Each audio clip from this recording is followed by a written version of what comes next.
Necessary evil. Noun. Something unpleasant that must be accepted in order to achieve a particular result. This phenomenon is prevalent universally, more so in some places than others. In the Philippines, the Duterte administration's noble goal of producing a drug-free society has resulted in state-sanctioned violence against drug users and pushers. Many citizens recognize this war on drugs simply as a necessary evil. But is it possible that in this case of excessive violence, these acts may be more evil than necessary? To answer this question, let us start at the roots of the Philippines' war on drugs. Abundant with drug activity and drug-related violence, Filipinos desperately want a change in their homeland.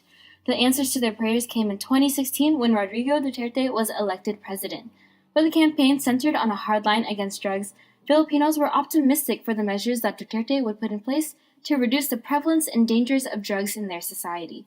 Their optimism did not go unfulfilled. Almost immediately after entering office, President Rodrigo Duterte declared a war on drugs, and according to the Philippine National Police, within just a year and a half of this declaration, over 80,000 anti-drug operations had been conducted, and just under 2,600 kilograms of shabu, a form of crystal meth popular in the Philippines, had been seized. What these seemingly impressive numbers don't illustrate, however, is the havoc wrought on Filipino communities by these anti-drug operations. Duterte's war on drugs sanctioned the extrajudicial killings of anyone suspected to be involved in drug activity. Over 12,000 Filipinos have been murdered by the state over allegations of drug use or drug pushing. While it is necessary to recognize the intentions of these violent actions, which is to create a drug-free society, it is just as important to realize the effects that reach far past its target demographic and into Filipino communities. Many drug pushers are living at the poverty level and are only involved in the drug pushing industry in order to make a living to support their families. This in turn makes poor neighborhoods centers for drug activity. Given this factor, we are able to conclude that the Philippines' poorer neighborhoods are disproportionately impacted by state-sanctioned violence in Duterte's war on drugs. This proves to be a major environmental injustice, as the war on drugs in the Philippines has drastically increased the toxicity of poor neighborhoods. Every single resident, regardless of their actual involvement in drug activity, is made vulnerable to law-sanctioned violence, ultimately placing them at major risk of developing chronic stress. Living in a community excessive with stressors can have detrimental impacts on individuals' developments. According to the American Psychological Association, chronic stress has a myriad of negative implications, including increased likelihood of becoming suicidal, suffering from a heart attack, and adapting maladaptive behaviors to cope.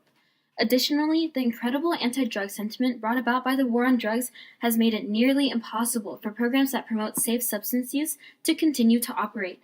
This poses a direct threat to public health in the Philippines, as studies in the past have shown that even when the safe usage programs are discontinued, drug use persisted, and as a result, diseases among drug users skyrocketed. Many Filipinos are starting to recognize the health iniquities and environmental injustices caused by the war on drugs in the Philippines. Among the first was Senator Leila de Lima, an outspoken critic against the culture of violence cultivated by the anti-drug operations. She attempted to take legislative action to end the sanctioned extrajudicial killings, but was detained in 2017 on allegations of drug activity before she could achieve her goal. Countless Filipinos have rallied behind her. They continue her work against the war on drugs even as she sits behind bars. They do this by taking to the streets in protest, demanding not only that de Lima is freed from prison, but also that the human rights violations occurring through law-sanctioned violence comes to an end. Sites of resistance against law-sanctioned violence range everywhere from the streets to the Catholic churches of the Philippines. With Catholics composing an astounding 86% of the Philippines, the Filipino Catholic Church plays a critical role in fighting against the murders taking place in their community. They do so by disseminating anti-war ideals through the reading of pastoral letters condemning killings as Sunday masses, as well as by having many of their leaders participate in underground networks that connect those targeted in the drug war with refuge programs. Filipinos are no stranger to law-sanctioned extrajudicial killings. In 1972, President Ferdinand Marcos placed the country under martial law in response to bouts of insurgency. While the action was made with the intention to create a safer Philippines, social unrest and fear for their lives were cultivated as law-sanctioned killings plundered their communities in a way eerily similar to what is occurring today with the war on drugs. Filipino protesters have made evident the parallels between the Marcos and Duterte administrations, and in doing so, have emphasized their yearning for the government to be held accountable for their actions. Filipinos have seen many of their loved ones die due to lack of government accountability in the past. Much of the resistance occurring now stems from the fact that many people are aware now, due to lessons from history, that preservation of lives can only occur through resistance.